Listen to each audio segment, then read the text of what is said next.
Good morning, this is Connie Odom, Public Affairs Manager with Williamson County. Thank you for joining us for the media conference for a COVID-19 update from County Judge Bill Gravell and Dr. Nathaniel Greenwood, Chief Medical Director for Family Hospital Systems. We will be taking questions at the end. If you could put those in the chat, then I will read those. And everybody on mute if they're not. And if you're not already on mute, could you please mute yourself? And we're ready. Well, good morning and welcome back to Williamson County. I'm glad that we can meet together virtually. I think you'll be delighted at the end to hear from Dr. Greenwood, who's the medical director for Family Hospital Systems, and we'll give an update there. I want to give a general county overview and update on the COVID vaccination response through this morning. We have vaccinated 52,176 folks here in Williamson County, and we're beginning to move at a higher rate of speed, really doing a really good job in multiple areas.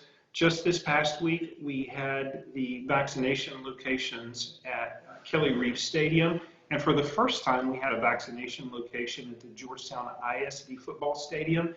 And it was a bit of a test run, but it went really well with about 1,100 folks being vaccinated this past Wednesday. Williamson County, effective today, will be assuming the maintaining of the waiting list for folks here in Williamson County. So regardless of which provider you may be vaccinated with in the days ahead or which provider will be providing vaccinations, Williamson County will be maintaining that database of the waiting list. You're going to be impressed. You can go to wilco.org. It should be up and running by noon today, but wilco.org, and just simply look at the waiting list. What's unique about it is you'll be able to put in some identifiers for those of you that have already registered for the waiting list. And by the way, everyone that is registered for the waiting list will be imported into the system, and you'll be able to check your status, not necessarily your place in line, but you'll be able to check your information to make sure that it's correct. It's also really helpful too, if you've already been vaccinated somewhere else, it's an opportunity for you to remove yourself. Please remember that there are well over 100,000 people that are signed up on the waiting list. And if you've gotten vaccinated somewhere else, it'd be really helpful if you would remove yourself from that list. This past Wednesday, we started our call center here in Williamson County to help answer vaccine-related questions. And just in 3 days, we received 16,303 telephone calls. That's at our phone number 512-943-1600. Now, the first couple of days, we just struggled keeping up with demand, and in fact, we couldn't. And we have beefed up that area by adding additional personnel and the technology to help us answer those phone calls. We definitely want to be there for all of our residents who need someone to talk to over the phone. Our technical assistance centers, our VERDIS centers, are off and running. Our Sun City VERDIS Center is up and running again today, and we're really excited to announce the second VERDIS Center is up and running this week tomorrow at First Baptist Church in Taylor. The address is 2500 Mallard Lane. Beginning on February the 9th, that's tomorrow, they'll be open every Tuesday and Thursday from 9 to 3 p.m. So if you need some help with getting on the waiting list, or if you have questions, or you can't operate technology and you want someone to help you, you'll be able to go to the VERDIS Center in Taylor for that assistance, as well as our Sun City Ballroom. That is at 2 Texas Drive here in Georgetown. And that facility's operating hours are Monday, Tuesdays, and Fridays from 9 until 5 p.m. And then next Monday, we're launching our third location, which will be Hill Country Bible Church, and the address is 3300 Little Elm Trail, and that will be in the gym building, the gymnasium building there in Cedar Park. And so starting on February the 15th, they will be opened every Monday, Wednesday, and Friday from 9 until 3 p.m. So our Virtus centers are up and running, they're trained, they're doing really an exceptional job, and we're appreciative of that. I will tell you, just anecdotally, this past Friday, our Virtus Center in Sun City, in one day alone, with about 20 county employees, was able to assist and help over 500 residents. So we're trying to put the resources out there to help the people and to help them be successful. I want to talk a little bit about the vaccine distribution this week, and I want to talk about it from a kind of 30,000-foot view, and then I'm going to ask Dr. Greenwood to give you a more granular view on what they're doing at FHS and how that affects us. This week, Williamson County is receiving 9,700 vaccine doses.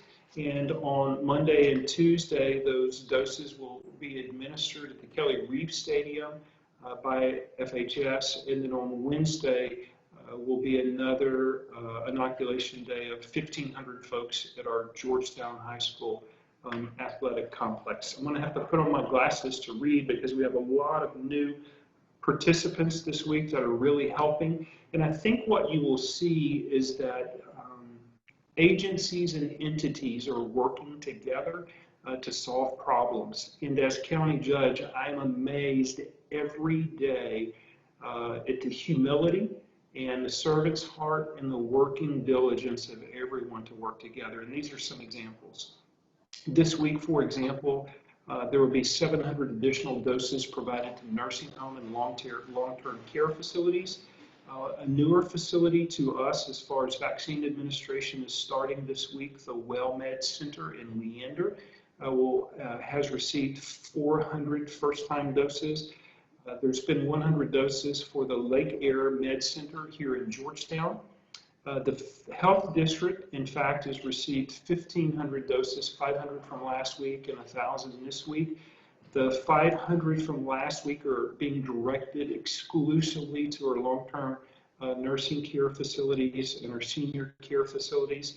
Our health county EMS are doing an amazing job at locating those entities that haven't been able to vaccinate our seniors. Our seniors are our most precious crowd, and for those that want it, we want to get shots in arms. As well, the health district will be shifting over 1,000 doses. 500 of those will go to Samaritans in Leander, and another 500 doses will be going to Sacred Heart in Round Rock. Samaritan and Sacred Heart are both facilities that care for those that are uninsured and often those that are indigent. So we're really grateful at the collaboration, not only between our family hospital systems, other providers that are receiving doses, as well as our health district. It's also understanding, and we don't know the particular numbers, but that our CVS or one of the CVSs here in Georgetown will be receiving doses as well. There's another 100 doses or so that are being provided to Lone Star Circle of Care in Cedar Park. And I think that covers about the list of the 9,700 first doses that we have for this week. This week is not going to be complicated. All of these entities are exceptional at administering the vaccine, and they do it really well. Next week is when it gets complicated, because next week, not only do we have the first-time doses that are coming in, but we'll begin to see large quantity of second doses coming in. So this week, 9,700 first-time doses, plus the additional second-time doses for this week, which I expect will be another 1,000 to 2,000 doses. But the following week, it's going to get really complicated. Very thankful for our partnership with the family hospital systems. They have done nothing but say yes every time that the county's had a request. Very fortunate. Dr. Greenwood is the Chief Medical Director of Family Hospital Systems, and he's here to give you an update on the particular vaccine administration for the hub for the county. And then following that, if you have questions, if you can put those in writing in the chat, and then Dr. Greenwood, Connie will be diverting the questions to me or you that's most appropriate. So again, we're grateful that you're all participating today and helping us get out the message, but we're making progress. Now, with that being said, one last thought before Dr. Greenwood speaks.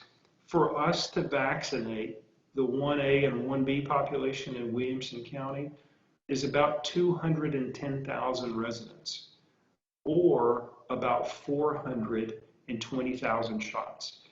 If we continue to get 8 to 10,000 doses a week, according to my math, it will be sometime in June before we even finish with 1A and 1B. So this is a long slog, a long haul, and it's going to be complicated, and we've all got to work together.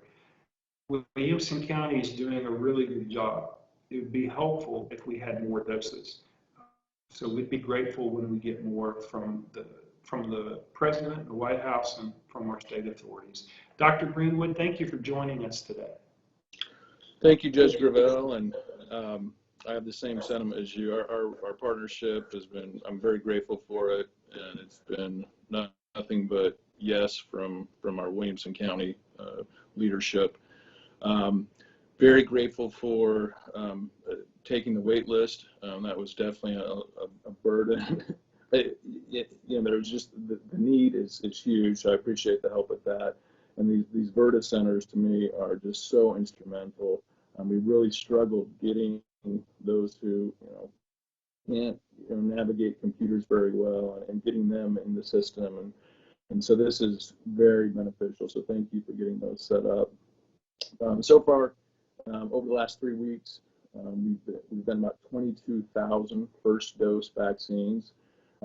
We used the stadium parking lot setup in order to do these large quantities because it helps socially distance as people stay in their vehicles. And we're doing 12 lines at a time, and we're doing one vaccine every 2 minutes, and that's what has allowed us to get up to these large numbers. And your math is correct, Judge. It's gonna take a lot of time, but if we can increase the quantity in the meantime, then we can get those things done quicker. And of course, as a hub, every week we are requesting more and more vaccine because we know what the math is, and we're just trying to get everybody done as quickly as we can. Like you mentioned, we do have the second doses, a large amount of those, starting next week, and we're working out the details with that. Of note, I think it's well known that there's been an issue with people jumping the line and sharing of sign-up links, and we are very shortly going to be rolling out a process where that'll be prevented. Where only people who are given a link that's associated with them will be able to sign up with that link. So I think that'll resolve a lot of the issues that have come up with people jumping the line, as we call it. But overall, I don't think I've worked so hard in my life doing something. But it's so important, and just the reception from those that have come through our lines is just, it makes it all worth it. And the tears of people who have been inside for the last almost year, and getting a glimpse as they get that vaccine that I'm going to be able to see my family and my friends. It's really important. So sorry to get a little emotional, but it's I'm happy to be in this position and be lucky enough to help get Williamson County out of this pandemic.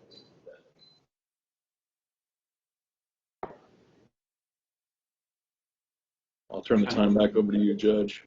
Thank you. Connie, you have some questions for us today? We do. Alex from KXAN is asking, what has been your experience in communicating with the state when explaining Williamson County's needs and desires in the vaccine allocation process and plans of improvement? Alex, that's a really good question. My experience in dealing with the state is that they've been really responsive. They've listened every time we've spoken with them. We present a weekly PowerPoint presentation and a white paper asking for additional doses. So the state's been really responsive. But let's be clear, the state only gets so many doses per week. And I think my job as county judge is incredibly difficult. I can't fathom being the governor of Texas who has to be fair to 254 counties.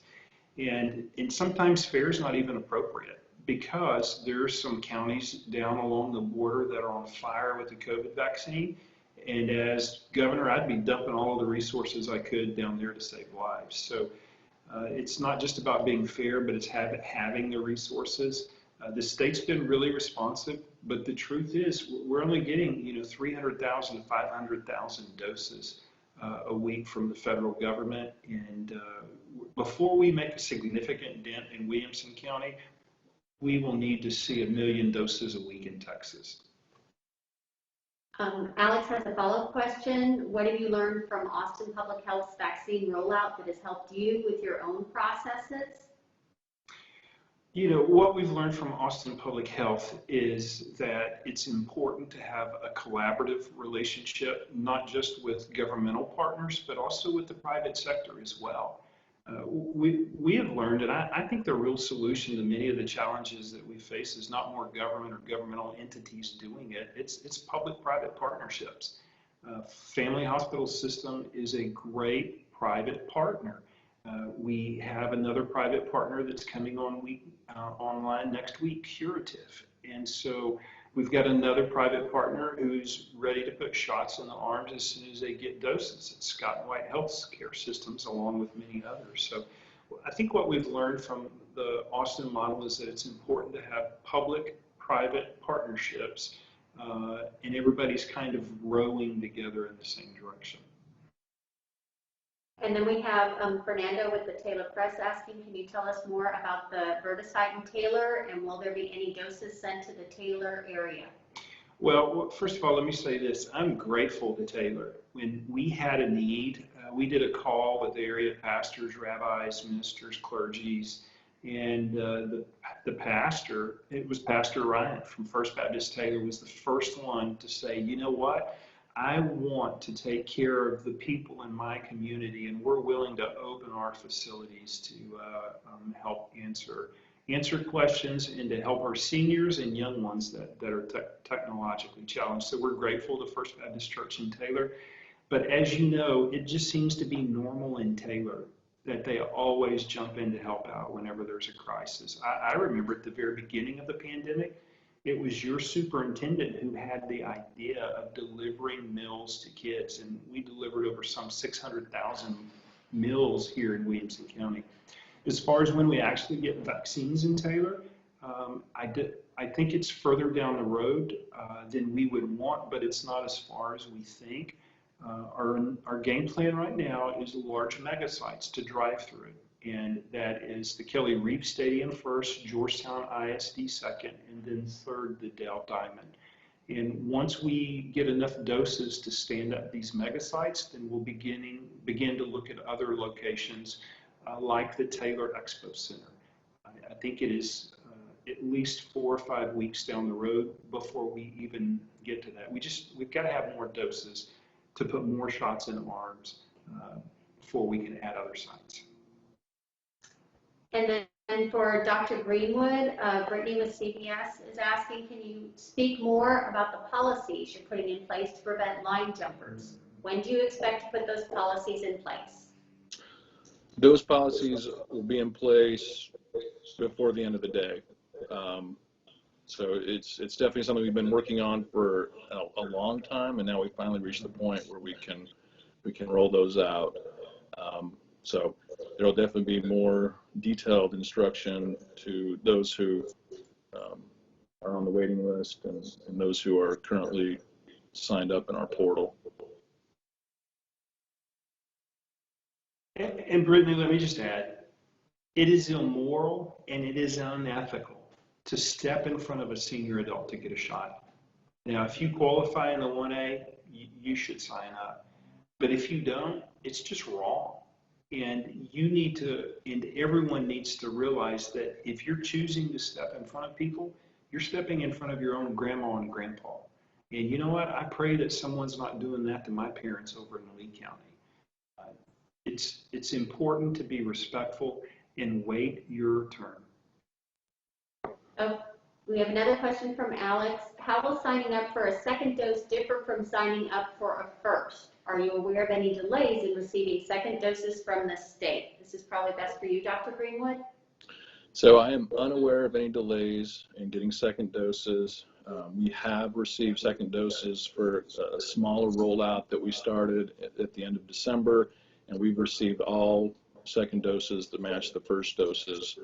Obviously, when we're getting into the bigger volumes, time will tell, but there's no indication at this point that we will not be getting the second doses. And I think that's throughout the state. That has been the case up to this point. We lost. Can you repeat that, Dr. Greenwood? I think we lost your volume. Okay. What was the last thing you heard? Go ahead and repeat the whole answer. Okay.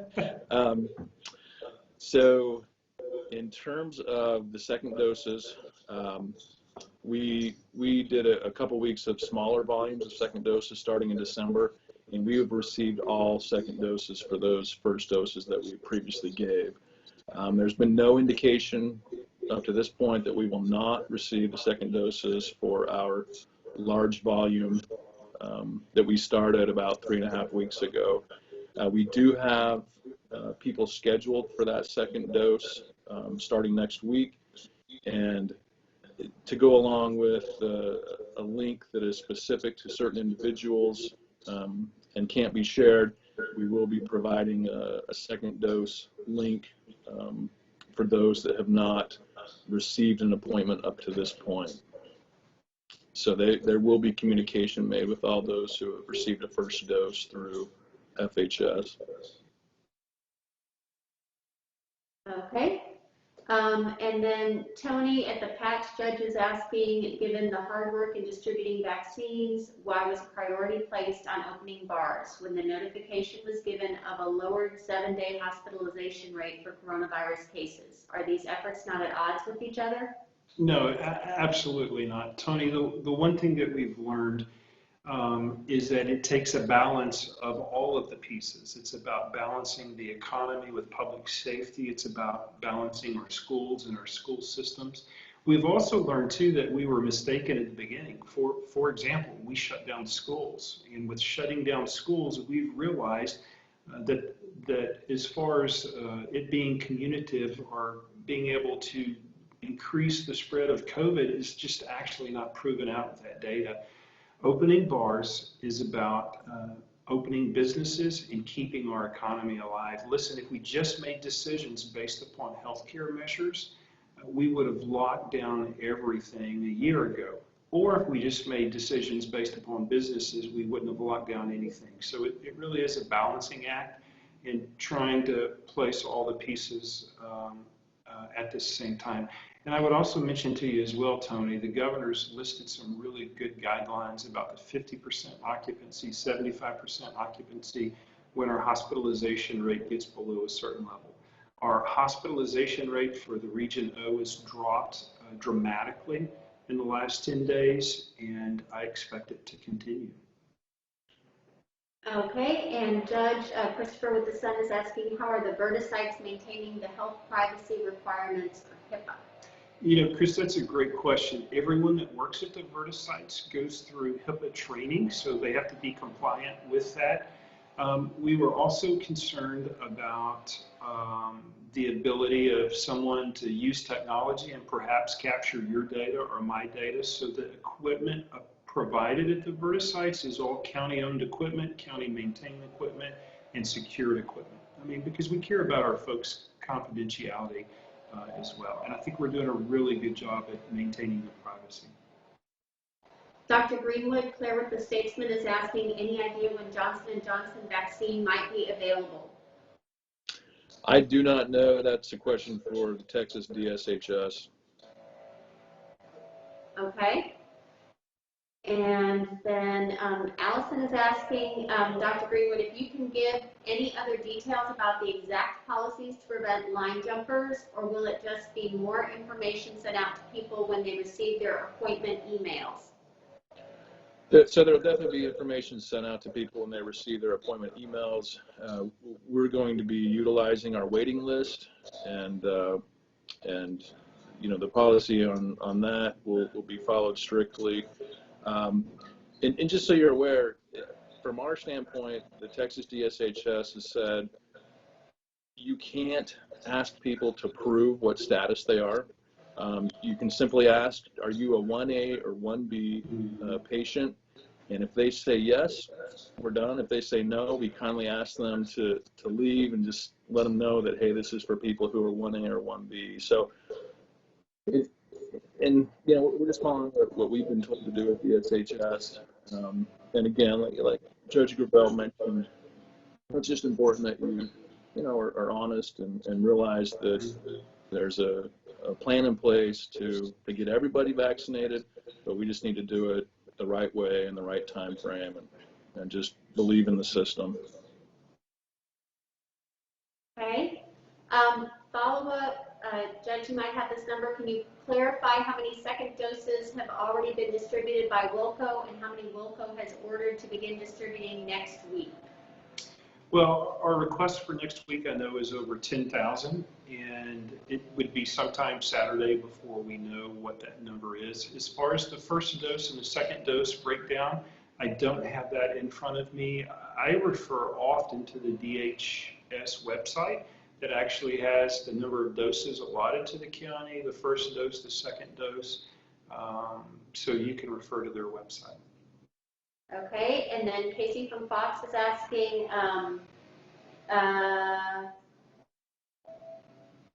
it's a question that does not have to do with COVID. So we're not taking questions that are not related to COVID right now, since that's the topic of the press conference. So we can answer that one at another time. I'll get back with you on that. So I think that is the end of our allotted time. If there are no more questions, that should be it. Judge, if you want to close. Yeah, I just want to close with a thought. And Dr. Greenwood is just the epitome of what family hospital systems stand for. And the reason why I share this story, he doesn't even know I'm going to tell this story, but the first person I met from his family was actually his wife. And his wife was working at one of the locations, and she was helping, you know, get the paperwork in and helping. She was just being a servant, and she was there filling in. And they told me, Doc, that it was actually your wife. And then I met Dr. Greenwood. And you know, my experience with the family hospital systems, as well as every other provider and county employee, is we're all hands on deck. And nobody is too important to take phone calls. Nobody is too important to serve our seniors. And it just was a wonderful example to me of a family that was all in. So Dr. Greenwood, thank you for your passion and love for Texas, and especially Williamson County. But you and your wife are an inspiration to this old judge. Thank you. Thank you, Judge. All right, you guys have a great Monday morning, afternoon. Bye-bye.